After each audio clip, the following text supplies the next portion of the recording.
예, 할렐루야. 우리 서로 이렇게 축복하죠. 하나님은 당신을 사랑하십니다. 하나님은 당신을 사랑하십니다. 하나님은 당신과 함께 하십니다. 하나님은 당신과 함께 하십니다. 아멘. 예, 오늘 대표기도 들으면서 봄이 왔구나. 그 겨울이 시샘하지만 봄이 왔구나 이런 생각이 들었습니다.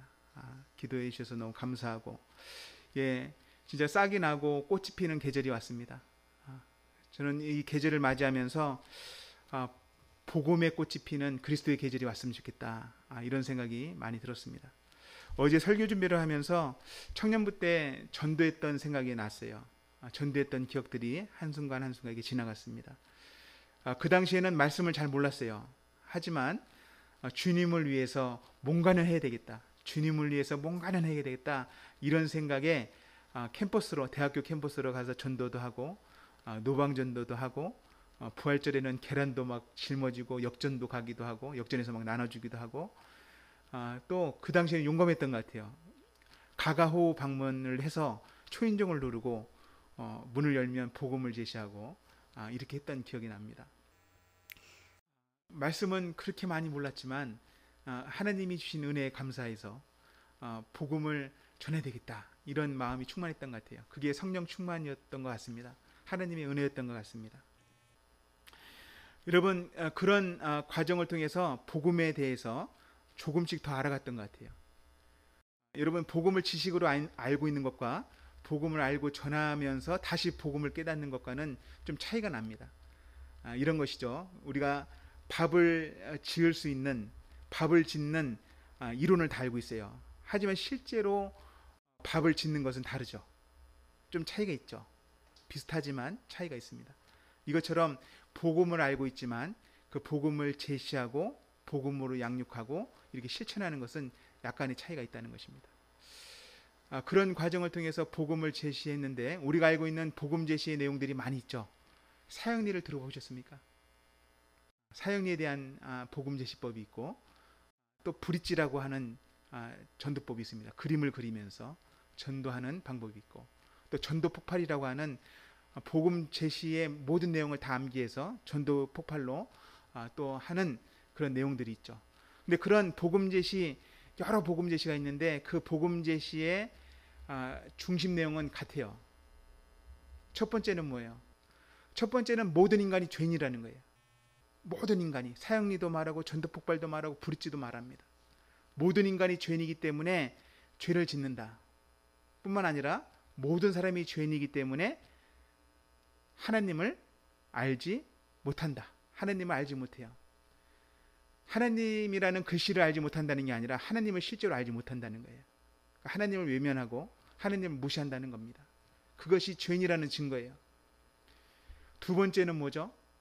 그런 모든 복음 제시의 두 번째는 그럼에도 불구하고 하나님께서는 죄인을 사랑하고 죄인을 용서하기 원한다는 거예요. 그럼에도 불구하고 하나님을 무시하는 죄인들, 하나님을 인정하지 않는 죄인들, 그 죄인들을 하나님은 사랑하신다. 그래서 하나님께서는 자기의 아들을 이 땅에 보내주셨다. 그분이 예수님입니다. 이렇게 제시하죠. 당신은 예수님을 통해서 죄 용서를 받고 하나님과 관계가 회복될 수 있습니다.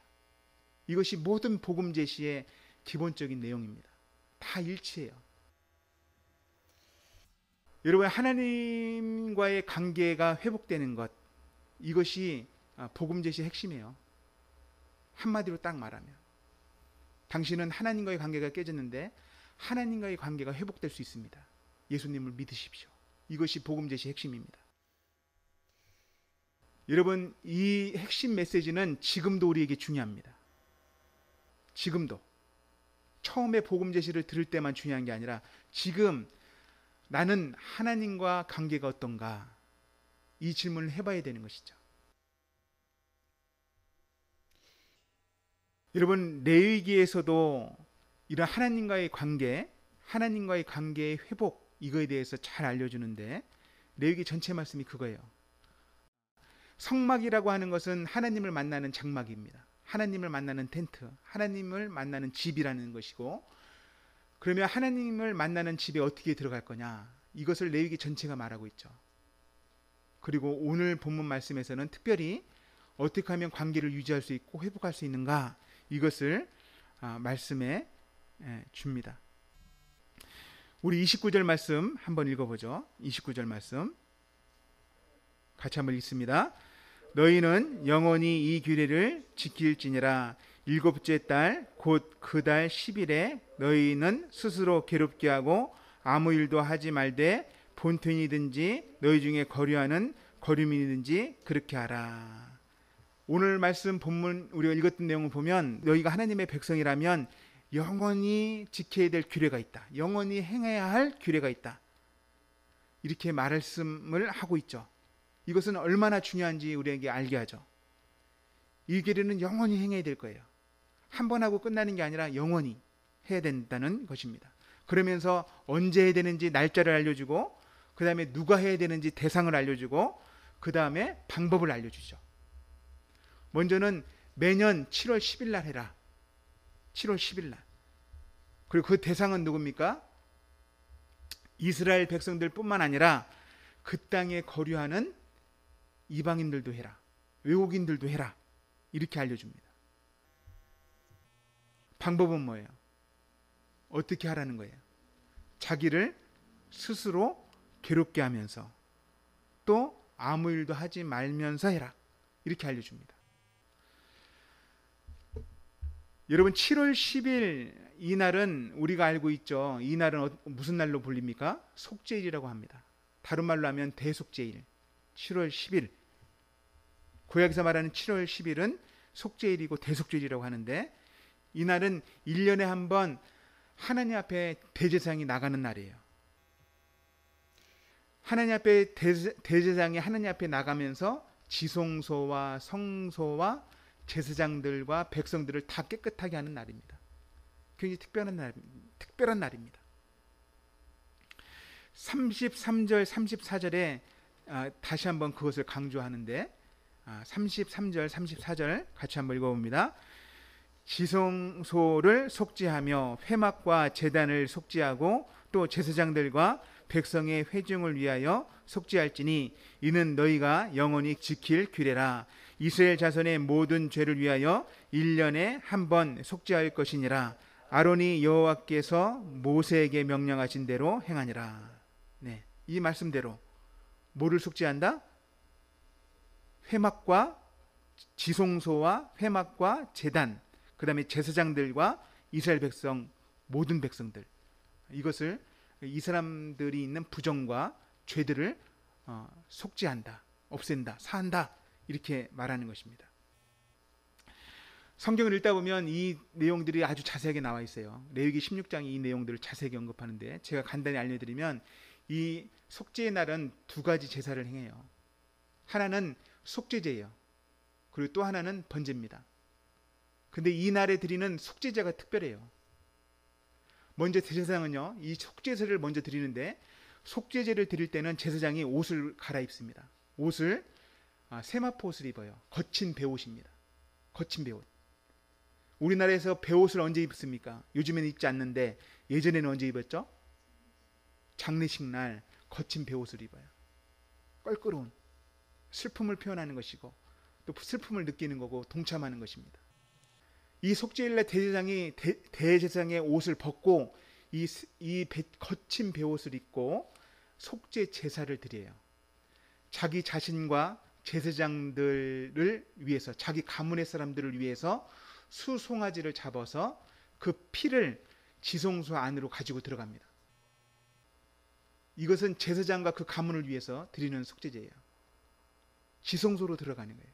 그리고 지성소 안에 있는 언약궤 위에 있는 시은좌, 속죄소, 그 판에 피를 7번 뿌립니다.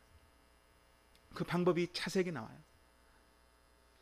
그 다음 제사장이 또 뭐를 하냐면 백성들을 위해서 순염소를 하나님께 속죄 제물로 드립니다. 온 백성들을 위해서 드리는 거예요. 그때도 마찬가지로 합니다. 그 피를 가지고 지성소로 들어가서 속죄소에 뿌립니다. 왜 그렇게 하죠? 제사장과 백성들의 죄 때문에 뭐가 오염이 됐다? 성소가 오염이 됐다. 지성소가 오염이 됐다.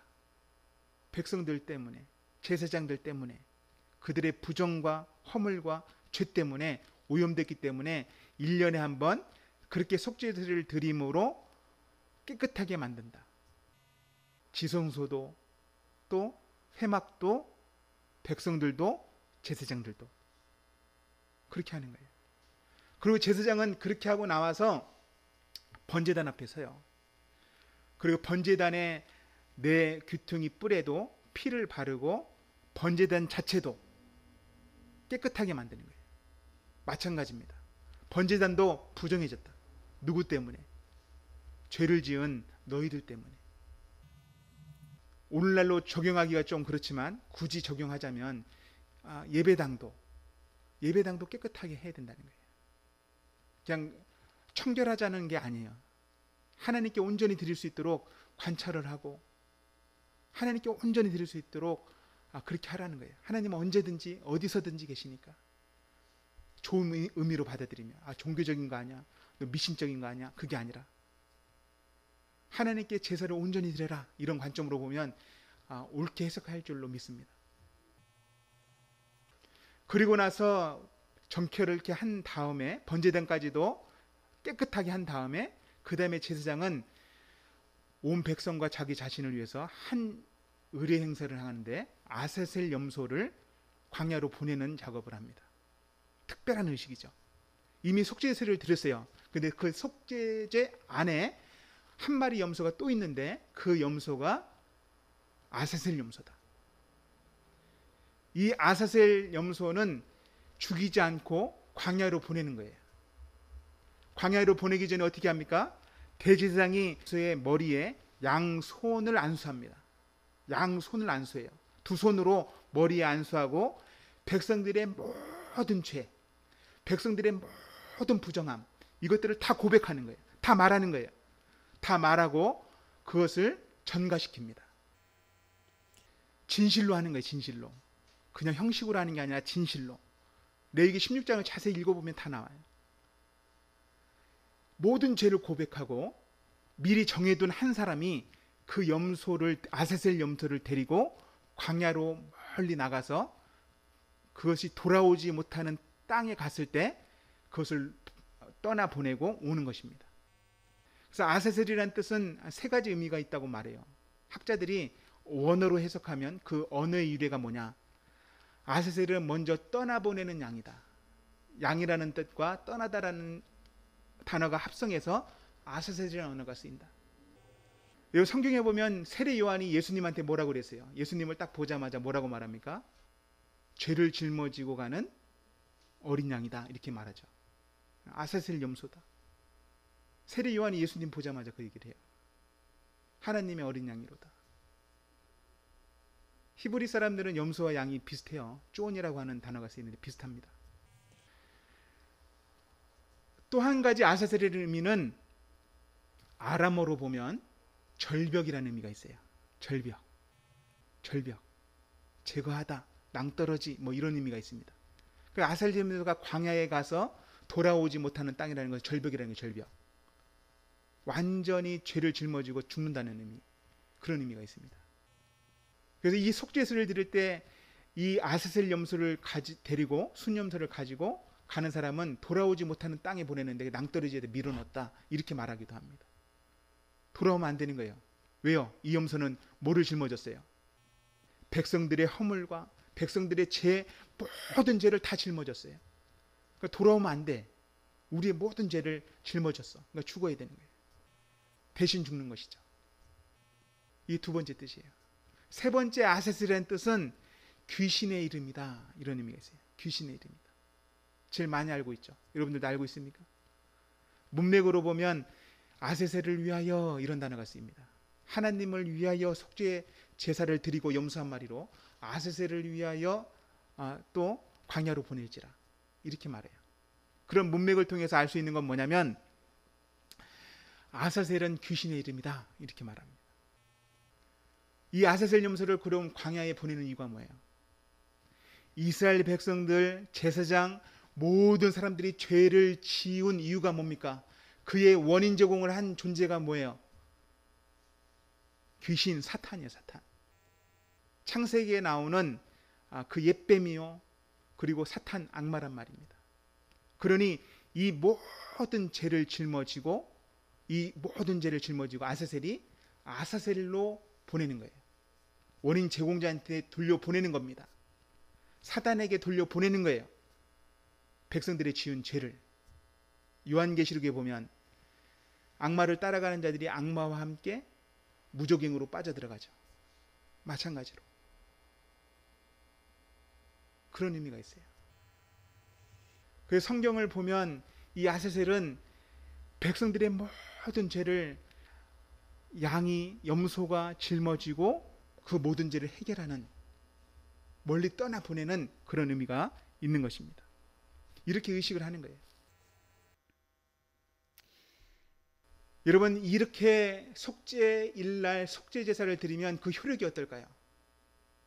그 효력이 어떤지 30절 말씀에 나와 있는데, 어떤 유익이 있는지 나오는데 30절 말씀 읽어보죠. 30절 말씀 있습니다. 이날에 너희를 위하여 속죄하여 너희를 정결하게 하리니 너희의 모든 죄에서 너희가 여호와 앞에 정결하리라.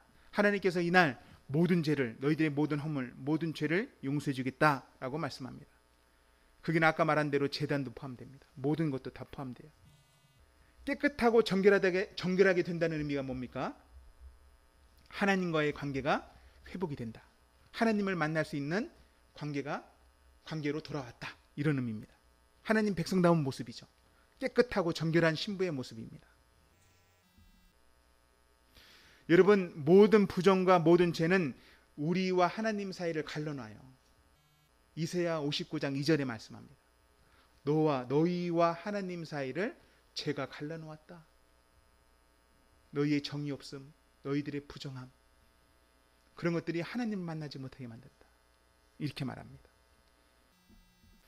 그래서 하나님께서는 그 죄를 사하려고, 그 죄를 없애주려고 속죄일을 만든 것입니다. 그러니까 속죄일은 진짜 해야 되는 거예요. 죄를 용서받고 하나님과의 관계가 회복되는 날입니다. 아멘이십니까? 중요한 날이에요. 그런데 이 대속죄일을 영원히 지킬 규례라고 말하면서 어떤 태도로 하라고 말합니까? 기억나세요? 어떤 태도로 하라고? 스스로 괴롭게 할지니, 그리고 아무 일도 하지 말면서. 이게 무슨 말이에요? 한마디로 말하면 진짜 하라는 거예요.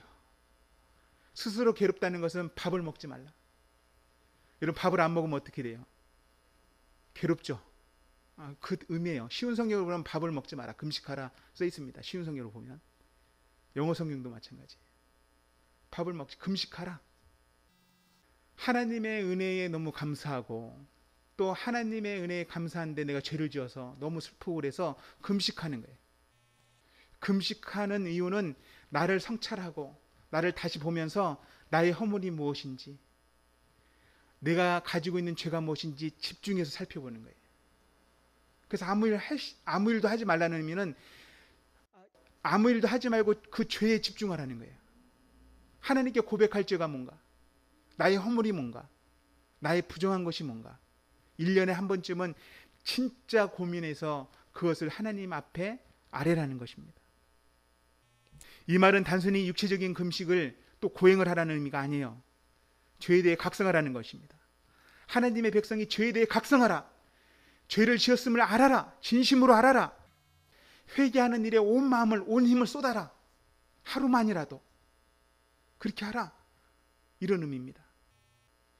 다른 말로 하면 하나님과의 관계 회복에 힘을 써라. 그렇게 하라는 거예요. 여러분, 하나님의 은혜를 받으려면 하나님 만나야잖아요. 죄가 갈라놓았다니까요. 죄가 하나님을 느끼지 못하게 만들고 하나님과의 사귐을 끊게 만들어요. 내 생각만 하게 해요. 하나님께 예배하는데 하나님이 없는 사람처럼 행동한단 말이에요. 종교적인 형식은 다 갖췄는데 뜨거움이 사라졌어. 냉랭해졌어. 열정도 사라지고. 여러분, 우리에게 필요한 건 무엇입니까? 이거예요. 이것입니다. 하나님과의 관계 회복이에요. 여러분, 나의 허물과 죄가 무엇입니까? 자각해 보셨습니까? 자각하면 눈물이 나오죠. 눈물이 나와요. 주체할 수 없는 눈물이 나옵니다. 하나님이 멀게 느껴진다면 내가 회복할 것이 무엇인가? 예배 형식은 갖추고 있어요. 말씀은 봐요. 경건생활 합니다. 큐티합니다. 하지만 다른 것이 사라졌단 말이에요. 그것이 뭐냐? 하나님과의 관계에서의 친밀함이 사라졌다는 말입니다. 여러분, 우리는 다시 한번 하나님과의 관계를 회복하기 위해서 회개의 자리로 나가야 합니다. 여러분, 제가 처음에 이런 말 했죠. 복음을 전할 때, 전도할 때 모든 복음 전도의 메시지는 동일하다고. 그 내용의 핵심이 뭐라고 했죠? 하나님과의 관계 회복. 당신은 죄인입니다. 그럼에도 불구하고 하나님은 당신을 사랑하십니다. 예수님을 믿으면 하나님과의 관계가 다시 이어집니다. 예수님을 믿으면 하나님의 자녀가 됩니다. 죄 용서받고 하나님의 자녀가 되십시오. 이게 복음 전도의 내용이잖아요. 그걸로 끝이 아니라 그 복음 전도의 내용을 듣고 내가 믿었어요. 그래서 하나님께 예배를 드려요. 예배를 드리는 자가 되었어요. 근데 하루 지나고 이틀 지나면 곧 찾아오는 게 뭐예요? 곧 찾아오는 게 냉랭함이에요. 1년 지나고 2년 지나면 곧 냉랭해져요. 하나님과의 관계가 서운해진단 말이에요. 그것은 죄 때문에 그렇다는 것을 꼭 알아야 됩니다. 그래서 하나님께서는 오늘 말씀에 1년에 한 번 그렇게 하라는 거예요. 1년에 한 번은 그렇게 하라. 레위기의 방법을 기억하시기 바랍니다. 내가 하나님과 뜨겁지 못한 그 사이라면 내 안에 죄가 회개하지 않는, 고백하지 않는 죄가 있다는 것을 인정하는 것입니다. 스스로 괴롭게 합시다. 아멘이십니까? 한 번이라도, 1년에 한 번만이라도. 여러분, 다윗이 왜 위대한 신앙의 사람입니까? 그는 이 방법을 너무 잘 알았어요. 형식으로 하는 게 아니라 진심으로 했단 말이에요. 뭐를요? 회개하는 것을. 시편 32편 5절 말씀 읽어볼까요? 시편 32편 5절 말씀을 같이 한번 읽어봅니다. 내가 이르기를 내 허물을 여호와께 자복하리라 하고 주께 내 죄를 아뢰고 내 죄악을 숨기지 아니하였더니 곧 주께서 내 죄악을 사하셨나이다. 아멘. 다윗의 고백입니다. 다윗이 자기의 허물과 자기의 죄를 용서받는 사람은 행복한 사람입니다. 복 있는 사람입니다. 이렇게 고백하면서 자기가 겪었던 일을 알려주는 거예요. 자기가 자기의 허물을 하나님께 말하지 않을 때는 온갖 괴로움에 몰려왔어요. 하나님이 나를 싫어하는 것 같고 밤낮으로 하나님의 손이 나를 짓누르는 것 같았어요. 그래서 어차피 너무 힘드니까 그가 32편 5절처럼 하나님께 다 고백하리라. 근데 놀랍게도 하나님께서는 곧 용서해 주셨습니다.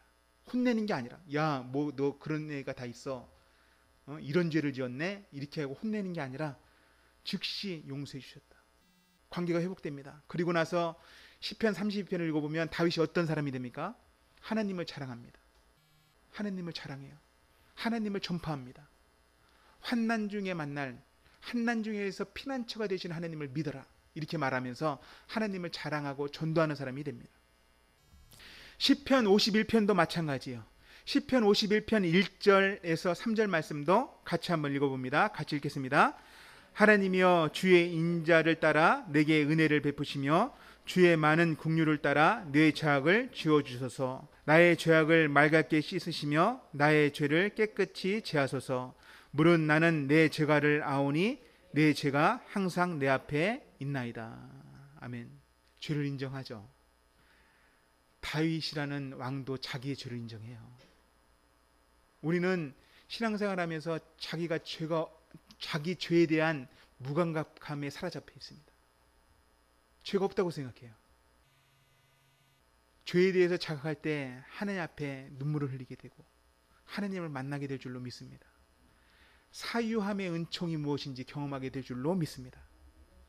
두 번째는요, 우리가 스스로 괴롭게 할 뿐만 아니라 우리가 믿어야 될 게 있어요. 그것은 다시 복음으로 돌아가는 것입니다. 용서의 근원이 되시는 예수님을 바라보시기 바랍니다. 우리의 죄를 짊어지시고 아사셀 염소가 되신 예수님을 바라봅시다. 사순절 기간이죠. 이 기간이라도 예수님한테 집중했으면 좋겠어요. 그분이 나의 죄를 짊어지고 십자가에 못 박히셨단 말입니다. 아사셀 염소로 나가셨단 말이에요. 영문 바깥에서 죽으셨단 말이에요. 다시 복음으로 돌아가는, 예전의 그 순수함으로 돌아가는. 여러분, 예수님 처음 믿었을 때는 금식 안 했습니까? 금식했잖아요. 사순절에, 고난주간에 금식하지 않았습니까? 괴롭혔어요. 너무 은혜에 감사해서. 이번 사순절날, 이번 고난주간에는 저희가 다시 한번 스스로를 괴롭게 하며 하나님과의 관계를 회복하는, 그래서 신앙의 뜨거움을 다시 경험하는 저와 여러분이 되기를 축복합니다.